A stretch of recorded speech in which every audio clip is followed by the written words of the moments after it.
ကျွန်တော်တို့အားလုံး LV လို့ခေါ်တဲ့ Louis Vuitton ကြောင်းကြားဖို့ကြမှာပါ။ဒါပေမဲ့ဒီ Luxottiria brand နောက်ကမှာအံ့ဩစရာအချက်တွေအများကြီးရှိနေပါတယ် Hi folks, this is Lisa and I'm going to show you what's in my bag.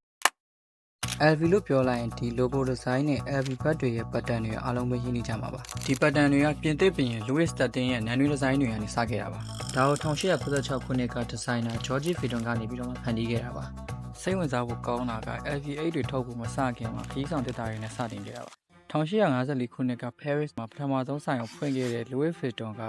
ရေမစိုးတဲ့တက်တာတွေကိုပထမဆုံးထုတ်လုပ်ခဲ့တဲ့သူပါ။ Titanic တင်မောနေတဲ့အချိန်တုန်းကရေထဲကတွေ့ရတဲ့ LV တက်တာတွေထဲမှာအတွင်းပစ္စည်းတွေလုံးဝခြောက်နေသေးတယ်ဆိုတဲ့အထောက်အထားတွေလည်းတွေ့ရှိရတယ်လို့ပြောကြပါတယ်။ LV ရဲ့ဒီထူးခြားချက်တစ်ခုကသူတို့ရဲ့ပစ္စည်းတိုင်းမှာလှုပ်ဝက်ကုတ်တွေပါဝင်နေတာပြီးတော့မှဒီ UV မီးအောင်မှာပဲမြင်ရတဲ့ဒီကုတ်တွေကပစ္စည်းစစ်မှန်အတည်ပြုပေးပါတယ်။ပြီးတော့ဒီ LV ရဲ့ compass ကအရန်ခိုင်ပြီးတော့မှမီးလောင်မှုဆိုရင်မိနစ်30ကြာတယ်။ LV8 တလုံးကိုပြင်သစ်လုပ်သမား10ယောက်နီးပါးလောက်ကလက်နဲ့ချုပ်ရပြီးတော့မှအနည်းဆုံး18နာရီကြာပါတယ်။ LV ဘတ်တွေက PVC နဲ့ပိုတာရောဆက်ထားတဲ့အတွက်ကြောင့်မိုးရေနဲ့နေအောင်တန်တွေခံနိုင်ပါတယ်။သဘာဝတည်ကို vegetable tan လုပ်ထားတဲ့အတွက်ကြောင့်ကြာရှည်ခံပြီးတော့မှအယောင်လည်းမချွတ်ပါဘူး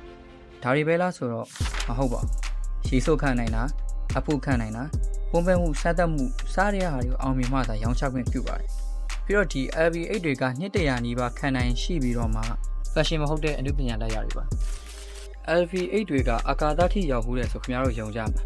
2012ခုနှစ်မှာ NASA အာကာသယာဉ်မှူးတစ်ယောက်က LV8 တွေကိုအာကာသယာဉ်မှူးကိုတင်သွားခဲ့ပါတယ်။အာကာသထဲမှာ LV ပစ္စည်းတွေရဲ့ခံနိုင်ရည်စမ်းသပ်ဖို့ပါ။ဘာလို့ဆို LV ရဲ့ခိုင်ခန့်တဲ့ canvas နဲ့တရေကအပူချိန်ပြင်းထန်ပြောင်းလဲမှုကိုခံနိုင်ပြီးတော့ဒီအာကာသယာဉ်ပစ္စည်းတွေကိုထုတ်ပိုးဖို့အတွက်နည်းပညာကိုလေ့လာခဲ့တာပါ။အဲဒါကြောင့် LV ကအာကာသထဲရောက်သွားတဲ့ပထမဆုံးအဆင့်မြင့် fashion အမှတ်တံဆိပ်ဖြစ်ပြီးတော့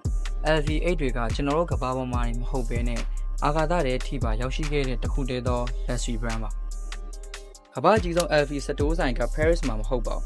ဒူဘိုင်းမဲမှာရှိတဲ့ LV စတိုးကဘောလုံးဝင်းနှကွင်းစာလောက်ကြီးမားပြီးတော့ LV ရဲ့ကြော်ကြားတဲ့ဖောက်တယ်တွေထဲမှာဘီမာကြီး Elizabeth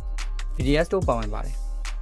ဘီမာကြီးကခီးသွားတဲ့ LV8 တွေတည်သွားခဲ့ပြီးတော့ BDS အတွက်ကတော့ LV က Grammy Suit 8ကိုအထူးဒီဇိုင်းပြုလုပ်ပေးခဲ့ပါတယ်ဒီဗီဒီယို like and share လုပ်ပြီး comment မှာခင်ဗျားတို့ရဲ့ LV အကြိုက်ဆုံးပစ္စည်းတစ်ခုကိုလည်းပြောပြပေးခဲ့ကြပါဦးဗီဒီယိုကတိုးသားပြီမဲ့နောက်ဗီဒီယိုမှာစိတ်ဝင်စားစရာကောင်းတဲ့အကြောင်းအရာတွေနဲ့ကျွန်တော်ပြန်လာခဲ့ပါမယ်